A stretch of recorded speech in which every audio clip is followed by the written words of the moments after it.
യേശുവിൽ സ്നേഹമുള്ള സഹോദരി സഹോദരന്മാരെ, പുതുപ്പാടി ജൂബിലി ധ്യാന കേന്ദ്രത്തിൽ നിന്നുള്ള ജൂബിലാത്ത് എന്ന ആത്മീയ ശുശ്രൂഷയിലേക്ക് നിങ്ങൾക്കെല്ലാവർക്കും സ്നേഹപൂർവ്വം സ്വാഗതം. ഗുഡ്നസ് ടിവിയുടെ ഈ ആത്മീയ പ്രയാണത്തിൽ അനേകർക്ക് ഇത് അനുഗ്രഹമായി, സൗഖ്യമായി, ആശ്വാസമായി മാറുന്നു എന്നതിൽ വലിയ സന്തോഷം. ഇന്ന് നമുക്ക് യേശു പറഞ്ഞ ഒരു ഉപമ മനസ്സിൽ നമുക്ക് ധ്യാനിക്കാം. ലൂക്കാ സുവിശേഷം 16-ാം അധ്യായം 19-ാമത്തെ വചനം മുതൽ യേശു അരുളി ചെയ്ത ഒരു ഉപമ. ആ ഉപമ ഒരു ധനവാന്റെയും ഒരു ദരിദ്രനായ ലാസറിൻ്റെയും ഉപമയാണ്. ഉപമയെപ്പറ്റിയൊന്നും എനിക്ക് വിവരിക്കാനില്ല, കാരണം അതെല്ലാം വളരെ സുപരിചിതമായ വചനഭാഗങ്ങളാണ്. പ്രിയപ്പെട്ടവരെ, ഈ ഉപമയിൽ നമ്മൾ കണ്ടുമുട്ടുന്ന ആ ധനവാനായ മനുഷ്യൻ ലാസർ എന്നു പേരായ ആ പാവപ്പെട്ട മനുഷ്യൻ്റെ ജീവിതത്തിൽ അവനെ ദ്രോഹിക്കുന്നതായിട്ടോ അവനെ ഏതെങ്കിലും തരത്തിൽ പീഡിപ്പിക്കുന്നതായിട്ടോ നമ്മൾ കാണുന്നില്ല. പിന്നെ എന്തുകൊണ്ടാണ് ആ ധനവാനായ മനുഷ്യന് സ്വർഗരാജ്യം നഷ്ടപ്പെട്ടത്? അതുപോലെ തന്നെ യേശു പറഞ്ഞ മറ്റൊരു ഉപമയാണ് ലൂക്കാ സുവിശേഷം 12-ാം അധ്യായം 13 മുതലുള്ള തിരുവചനങ്ങളിൽ ധനികനായ ഭോഷൻ്റെ ഉപമ. അവിടെ ധനികനായ ഭോഷൻ അയാൾ അധ്വാനിച്ച് അദ്ദേഹത്തിന് ഒരു വർഷം നല്ല വിഭവം കിട്ടി. ആ വിഭവങ്ങളൊക്കെ അവൻ തൻ്റെ അറപ്പുരയിൽ ശേഖരിച്ച് സൂക്ഷിച്ചു വെച്ച് ആത്മാവെ തിന്നുകുടിച്ച് ആനന്ദിക്കുക എന്ന് പറഞ്ഞു. ഈ മനുഷ്യൻ ആരോടും ഒരു അതിക്രമവും കാണിച്ചില്ല, ഒരനീതിയും കാണിച്ചില്ല. അങ്ങനെ ഒരു മനുഷ്യൻ. ആ മനുഷ്യനെക്കുറിച്ചും യേശു അവൻ ഭോഷനാണ് എന്ന് പ്രഖ്യാപിച്ചു. ഇവിടെ ഈ ധനവാനായ മനുഷ്യൻ അവനും ഭോഷനാണെന്ന് യേശു പ്രഖ്യാപിച്ചു. ഇനി ലൂക്കാ സുവിശേഷം 18-ാം അധ്യായത്തിൻ്റെ 18 മുതലുള്ള വചനത്തിൽ മറ്റൊരു ധനവാൻ യേശുവിൻ്റെ അരികിൽ വന്ന് ചോദിക്കുകയാണ്, ദൈവരാജ്യത്തിൽ പ്രവേശിക്കാൻ ഞാൻ എന്ത് ചെയ്യണം എന്ന് ചോദിക്കുകയാണ്. അതിന് യേശു കൊടുത്ത മറുപടി, നിൻ്റെ സമ്പത്തെല്ലാം വിറ്റ് ദരിദ്രർക്ക് ദാനം ചെയ്യുക, എന്നിട്ട് വന്ന് നീ എന്നെ അനുഗമിക്കുക എന്നാണ് യേശു പറഞ്ഞത്. ഇതിനു മുമ്പ് നമ്മൾ കണ്ട ആ ധനികരായ 2 മനുഷ്യരുടെയും ജീവിതം ഭോഷത്തരമാണെന്ന് യേശു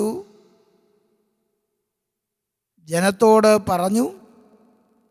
എന്നിട്ട് അവരുടെ 2 പേരുടെയും ജീവിതത്തിലുണ്ടായ ഭോഷത്തരം എന്താണെന്ന് യേശു ഈ മനുഷ്യനോട് പറയുകയാണ്.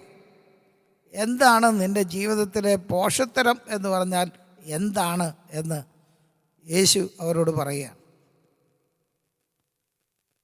യേശു അവനോട് പറഞ്ഞത്, നിൻ്റെ കയ്യിൽ നിനക്ക് ദൈവമായ കർത്താവ് ഒരുക്കി തന്ന സമ്പത്ത് നിനക്ക് വേണ്ടിയിട്ട് മാത്രം ഉള്ളത് അല്ല.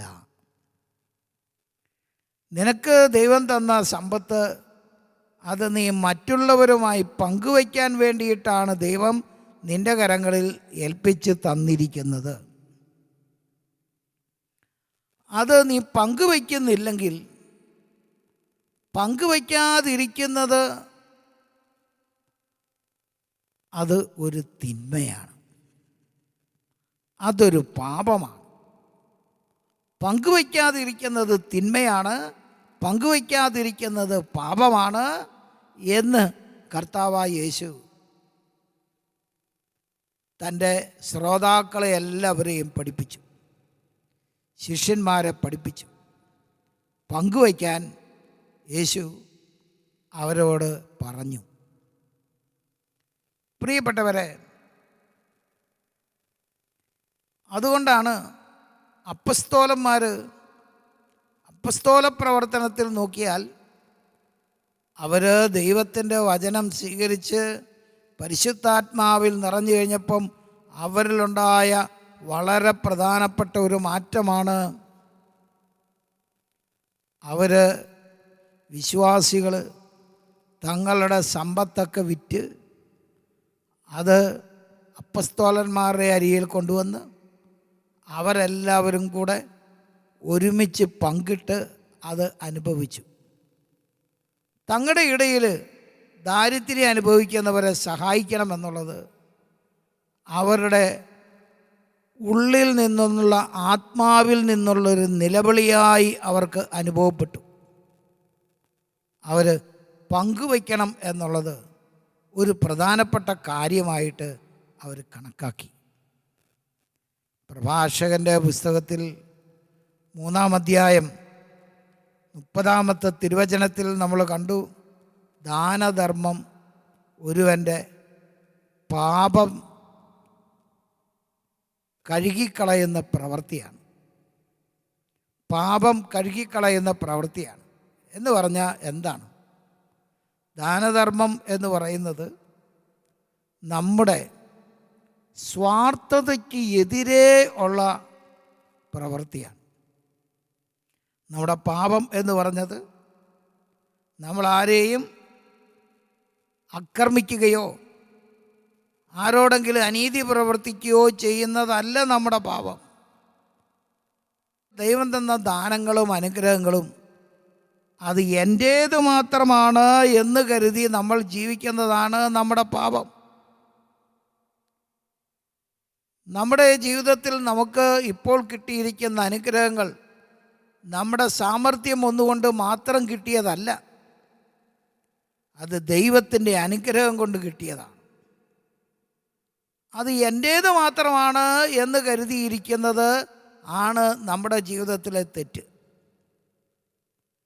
നമുക്ക് കിട്ടിയിരിക്കുന്നതെല്ലാം ദൈവം പങ്കുവയ്ക്കുന്നതിന് വേണ്ടി തന്നതാണ് എന്ന അറിവാണ് യഥാർത്ഥമായ അറിവ്, പങ്കുവയ്ക്കലിൻ്റെ അറിവ്. ആ അറിവ് നമ്മൾ ഓരോരുത്തരും നേടണം എന്നാണ് കർത്താവ് ആഗ്രഹിക്കുക. ഇതാണ് യഥാർത്ഥത്തിൽ ആ ധനികന്മാർക്ക് ഉണ്ടാകാതെ പോയത്.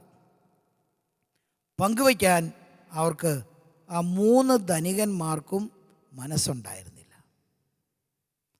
ആ 3 ധനികന്മാരും അതിന് മനസ്സ് കാണിച്ചില്ല.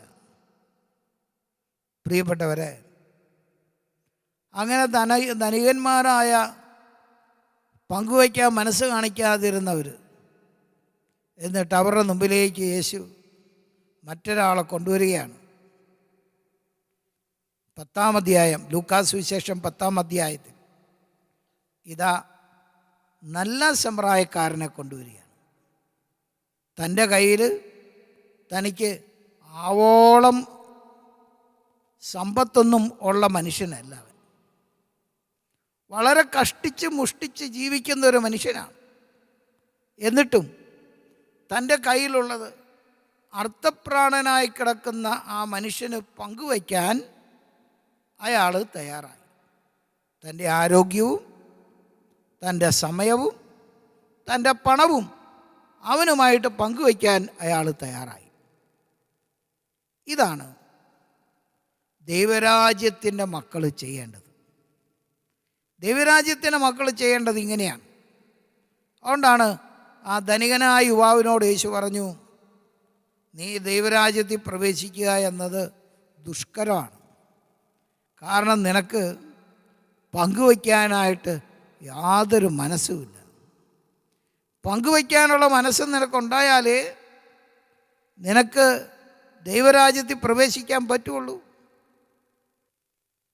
പ്രിയപ്പെട്ടവരെ, നമ്മൾ ലൂക്കാസ് സുവിശേഷം വീണ്ടും പരിശോധിക്കുമ്പം 19-ാം അധ്യായത്തിൽ നമ്മൾ കണ്ടുമുട്ടുന്ന സക്കേവൂസ് എന്ന പേരായ മനുഷ്യൻ യേശുവിനെ കണ്ടുമുട്ടിയപ്പോൾ, യേശു അവൻ്റെ വീട്ടിൽ പ്രവേശിച്ചപ്പോൾ, അവൻ ദൈവസ്നേഹം അനുഭവിച്ചപ്പോൾ അവനിൽ പെട്ടെന്നുണ്ടായ മാറ്റം, ഒരു യഥാർത്ഥ ദൈവഭക്തൻ്റെ മാറ്റം ഇതാണ് എന്നാണ് യേശു കാണിച്ചത്. സക്കേവൂസ് ഉടനെ പറഞ്ഞു, ഞാൻ എൻ്റെ സമ്പത്തിൻ്റെ പകുതി ദരിദ്രർക്ക് ദാനം ചെയ്യുന്നു. ഇതാണ് ഒരു യഥാർത്ഥ ഭക്തൻ്റെ മാറ്റം. മാനസാന്തരം സംഭവിക്കുന്ന ഒരാളിലെ മാറ്റം എന്ന് പറയുന്നത് ഇതാണ്. എൻ്റെ സമ്പത്തെല്ലാം എൻ്റെതല്ല, അത് ദരിദ്രൻ്റേതാണ്. എൻ്റെ കൈവശമുള്ള സമ്പത്ത് എൻ്റേതല്ല, അത് ദരിദ്രൻ്റേതാണ്. അവനുമായി പങ്കുവയ്ക്കേണ്ടതാണ് എൻ്റെ സമ്പത്ത് എന്ന് ബോധ്യം ആ സക്കേവൂസിനുണ്ടായി. യേശു സക്കേവൂസിനോട് പറഞ്ഞു, ഇന്ന് ഈ ഭവനത്തിന് രക്ഷ കൈവന്നിരിക്കുന്നു. പങ്കുവയ്ക്കാൻ മനസ്സ് കാണിച്ച സക്കേവൂസിനോടും കുടുംബത്തോടും പറഞ്ഞു, ഇന്ന് ഈ ഭവനത്തിന് രക്ഷ കൈവന്നിരിക്കുന്നു. പ്രിയപ്പെട്ടവരെ, പങ്കുവയ്ക്കാനുള്ള മനസ്സ് നമുക്കുണ്ടാകാത്തിടത്തോളം കാലം നമ്മൾ ദൈവാനുഗ്രഹത്തിലേക്ക് പ്രവേശിക്കണില്ല. ഇതാണ് ഈശോ നമ്മളെ ഓരോരുത്തരെയും ഇന്നത്തെ ദിവസം പഠിപ്പിക്കാൻ ആഗ്രഹിക്കുന്നത്. അപ്പം അതുകൊണ്ട് നമുക്കുള്ളതൊക്കെ പങ്കുവയ്ക്കാനുള്ളതാണ് എന്ന ബോധ്യത്തിലേക്ക് വരാനും, നമുക്കുള്ളതിലെല്ലാം ഇല്ലാത്തവർക്ക് അവകാശമുണ്ട് എന്ന് തിരിച്ചറിയാനും നമുക്ക് കഴിയണം. ആ നല്ല ഒരു കൃപയ്ക്കായിട്ട് ദൈവസന്നിധിയിൽ നമുക്ക് ഇന്നേ ദിവസം ഈ ആരാധനയിലൂടെ പ്രാർത്ഥിക്കാം. കർത്താവ് അനുഗ്രഹിക്കട്ടെ.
കർത്താവേ, കനിയണമേ കനിയണമേ.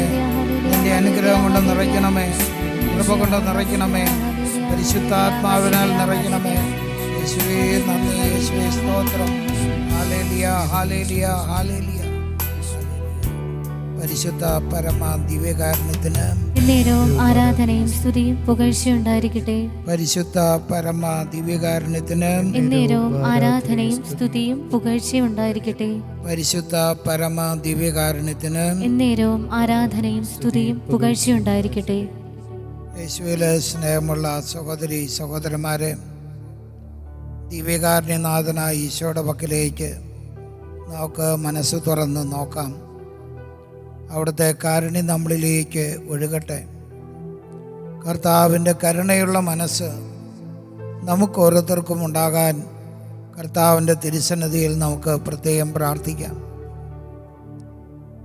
പ്രഭാഷകൻ്റെ പുസ്തകം 3-ാം അധ്യായം 30-ാം തിരുവചനത്തിൽ കർത്താവ് ഇങ്ങനെ നമ്മളോട് അരുൾ ചെയ്യുകയാണ്: ജലം ജ്വലിപ്പിക്കുന്ന അഗ്നിയെ കെടുത്തുന്നത് പോലെ ദാനധർമ്മം പാപത്തിന് പരിഹാരമാണ്. പ്രിയപ്പെട്ടവരെ, കർത്താവ് നമ്മളെ ഓരോരുത്തരെയും ഓർമ്മിക്കുകയാണ്. ദാനധർമ്മം നമ്മുടെ പാപത്തിന് പരിഹാരമാണ്. കർത്താവ് ആഗ്രഹിക്കുന്നു നമ്മൾ ഓരോരുത്തരും സഹായം അർഹിക്കുന്നവരായ നമ്മുടെ സഹോദരങ്ങളെ സഹായിക്കാനുള്ള വലിയ ഉത്തരവാദിത്തം നമുക്കുണ്ട് എന്ന് കർത്താവ് നമ്മളെ ഓർപ്പിക്കുന്നു. അതിനെയാണ് ദാനധർമ്മം എന്നതുകൊണ്ട് കർത്താവ് വീക്ഷിക്കുക. നന്മയ്ക്ക് പകരം നന്മ ചെയ്യുന്നവൻ സ്വന്തം ഭാവി ഉറപ്പിക്കുന്നു. വീഴ്ചയുണ്ടാകുമ്പോൾ അവന് സഹായം ലഭിക്കും. നമ്മുടെ ജീവിതത്തിൽ നമ്മൾ മറ്റുള്ളവരെ സഹായിച്ചാൽ നമുക്ക് വീഴ്ചയുണ്ടാകുമ്പം ദൈവം മറ്റാരെങ്കിലും നമ്മുടെ സഹായത്തിന് വേണ്ടിയിട്ട് ഒരുക്കിയിരിക്കും. നാം സഹായിച്ച വ്യക്തി തന്നെ നമ്മളെ സഹായിക്കണമെന്ന് നിർബന്ധമൊന്നുമില്ല. പക്ഷേ നാം സഹായിച്ച വ്യക്തികൾ സഹായിച്ചില്ലെന്നോർത്ത് നമ്മളതിൽ ദുഃഖിക്കുകയും വേണ്ട. ഞാൻ സഹായിച്ചാൽ എനിക്ക് എന്താണ് പ്രയോജനം എന്ന് ചിന്തിച്ച് നമ്മളാരും ആരെയും സഹായിക്കുകയും ചെയ്യരുത്.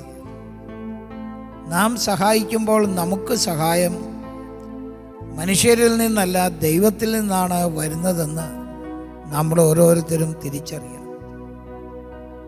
യേശു പറഞ്ഞ ഉപമകളിൽ ഏറ്റവും മനോഹരമായ ഉപമയാണ് നല്ല സമറായക്കാരൻ്റെ ഉപമ. ആ നല്ല സമറായക്കാരൻ്റെ ഉപമയിൽ യേശു നമ്മളോട് പറയാൻ ആഗ്രഹിച്ച ഏറ്റവും വലിയ കാര്യം എന്താണെന്ന് വെച്ചാൽ, നിന്റെ അയൽക്കാരൻ ആരാണ്? നിന്റെ അയൽക്കാരൻ ആരാണ് എന്ന് ചോദിച്ചാൽ, നിന്റെ മുമ്പിൽ സഹായത്തിന് വേണ്ടിയിട്ട് ദൈവം ഒരുക്കിക്കൊണ്ടു വന്നിരിക്കുന്ന വ്യക്തി നിന്റെ അയൽക്കാരനാണ്. നിന്റെ ആവശ്യങ്ങളിൽ നിന്നെ സഹായിക്കാൻ മനസ്സ് കാണിക്കുന്നവനാണ് നിന്റെ യഥാർത്ഥ അയൽക്കാരൻ. വഴിയരികിൽ അർത്ഥപ്രാണനായിട്ട് വീണ് കിടന്ന ആ മനുഷ്യന് അയൽക്കാരനായി മാറിയത് സ്വന്തം ജാതിയിലോ മതത്തിലോ സമുദായത്തിലോ സ്വന്തം കുലത്തിലോ പിറന്ന സഹോദരങ്ങളെന്ന് വിളിക്കപ്പെടുന്ന വ്യക്തികൾ ആയിരുന്നില്ല. മറിച്ച് അവർ ഈ വ്യക്തിയെ സഹായമർഹിക്കുന്നവനായി കണ്ടിട്ടും കാണാത്ത രീതിയിൽ അവർ മറഞ്ഞുപോയി. കാരണം അവർ ചിന്തിച്ചു, ഞാൻ ഇവനെ സഹായിച്ചാൽ എനിക്കെന്ത് പ്രയോജനം. എന്നാൽ ശമറായക്കാരനായ അന്യജാതിയിൽപ്പെട്ട മനുഷ്യൻ സഹായമർഹിക്കുന്ന ഒരുവനായി അവനെ കണ്ടപ്പോൾ അവൻ്റെ അരികിൽ നിന്നും മാറാൻ അവന് കഴിഞ്ഞില്ല. അവൻ്റെ മനസ്സവനെ നിർബന്ധിച്ചു, ഞാൻ അവനെ സഹായിക്കണം. എൻ്റെ കൈവശം ഇപ്പോഴൊന്നും ഇല്ലെങ്കിലും എനിക്ക് പറ്റാവുന്ന സഹായം ഇപ്പോൾ തന്നെ ചെയ്തിട്ട് ഞാൻ പോകണം. പിന്നീട് ഉണ്ടാകുമ്പോൾ പിന്നെയും വന്ന് അവനെ സഹായിക്കണം എന്ന് അവന് മനസ്സിൽ താല്പര്യമുണ്ടായി. പ്രിയപ്പെട്ടവരെ, സഹായം അർഹിക്കുന്നവരായി ധാരാളം പേര് നമ്മുടെ മുമ്പിൽ കാണപ്പെടുമ്പം അവരെ സഹായിക്കാതെ കടന്നു പോകുമ്പോൾ ആ ലെവായൻ്റെയും ആ പുരോഹിതൻ്റെയും സ്ഥാനത്ത് നിന്ന് നമ്മൾ ഒരു കൃത്യവിലോപം നടത്തിക്കൊണ്ടിരിക്കുകയാണെന്ന് യേശു നമ്മളെ ഓരോരുത്തരെയും ഓർമ്മിപ്പിക്കുകയാണ്. ഇത് വളരെയേറെ പ്രധാനപ്പെട്ട കാര്യമാണ് എന്ന് നമ്മൾ ഓരോരുത്തരും മനസ്സിലാക്കണം. ഇത് നമ്മുടെ ജീവിതത്തിൽ നമ്മൾ നിരന്തരം അഭ്യസിക്കേണ്ട ഒരു കാര്യമാണ്. സഹായം അർഹിക്കുന്നവരെ കണ്ട് അവരെ സഹായിക്കാനുള്ള വലിയ ഉത്തരവാദിത്വം ദൈവം നമ്മളിൽ നിക്ഷേപിച്ചിട്ടുണ്ട് എന്ന് ദൈവം നമ്മളെ ഓരോരുത്തരെയും ഓർമ്മിക്കുകയാണ്. പ്രിയപ്പെട്ടവരെ, ദൈവത്തിൻ്റെ ഈ വലിയ അഭ്യർത്ഥനയെ നമ്മളാരും ഒരിക്കലും നമ്മുടെ ജീവിതത്തിൽ നമ്മൾ തിരസ്കരിച്ച് കളയാതിരിക്കാൻ കർത്താവ് നമ്മളെ ഓരോരുത്തരെയും ഓർമ്മിപ്പിക്കുന്നു. ആകയാൽ പ്രിയപ്പെട്ടവരെ, ദൈവസന്നിധിയിൽ നമുക്ക് ഔദാര്യമുള്ള ഒരു മനസ്സ് നമുക്കുണ്ടാകണമെന്ന് പ്രാർത്ഥിക്കാം. ഉദാരത, ഔദാര്യ മനസ്സ് കാണിക്കാതെ പോയ നമ്മുടെ ജീവിതത്തിൻ്റെ എല്ലാ നിമിഷങ്ങളെയും ഓർത്ത് അനുദപിച്ച് കഠിനഹൃദയരായി പോയതിനെ ഓർത്ത് മാപ്പ് ചോദിച്ച് നമുക്ക് ഈശോയോട് പ്രാർത്ഥിക്കാം. അതിഘോരമായ എൻ്റെ കഠിന മനസ്സിനെ ഞാൻ നിന്റെ മുമ്പിൽ സമർപ്പിക്കുന്നു. ഈശോയെ, കരുണയായിരിക്കണേ എന്ന് നമുക്ക് പ്രാർത്ഥിക്കാം. അതിഘോരമാ എൻ പാപജീവിതം നിന്ദയെ തേടുന്നു കരുണാമയ. അതിഘോരമാ എൻ പാപജീവിതം നിന്ദയെ തേടുന്നു കരുണാമയ. വഴിവിട്ട ബന്ധങ്ങൾ, അടങ്ങാത്ത മോഹങ്ങൾ, അടിതെറ്റി വീഴുന്നു അതിദാരുണം. വഴിവിട്ട ബന്ധങ്ങൾ, അടങ്ങാത്ത മോഹങ്ങൾ, അടിതെറ്റി വീഴുന്നു അതിദാരുണം. കരുണക്കടലേ, കരം നീട്ടി എന്നെ കരകയറ്റി ദാസരിൽ ചേർക്കണേ.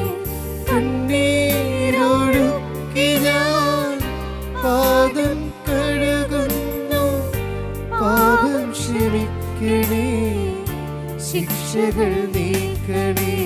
കരുണക്കടലേ, കരം നീട്ടി എന്നെ കരകയറ്റി ദാസരിൽ ചേർക്കണേ.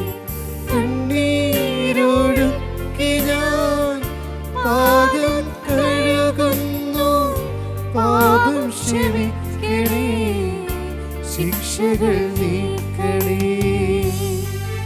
കർത്താവിൻ്റെ സന്നിധിയിലേക്ക് ഔദാര്യമുള്ളൊരു മനസ്സ് തരണേ ഈശോയെ. കർത്താവേ, എൻ്റെ കഠിന ഹൃദയം മൂലം എന്തെല്ലാം ബന്ധനങ്ങളാണ് ഇപ്പോഴെൻ്റെ ജീവിതത്തിലേക്ക് വന്നത്. നിൻ്റെ പരിശുദ്ധ രക്തം ഒഴുക്കി ആ ബന്ധനങ്ങളെല്ലാം തകർത്ത് എനിക്ക് വിജയം നൽകാൻ നിൻ്റെ കൃപ എന്നിലേക്ക് ഒഴുകട്ടെ, കരുണയുടെ കൃപ എന്നിലേക്ക് ഒഴുകട്ടെ എന്ന് ഞാൻ പ്രാർത്ഥിക്കുന്നു.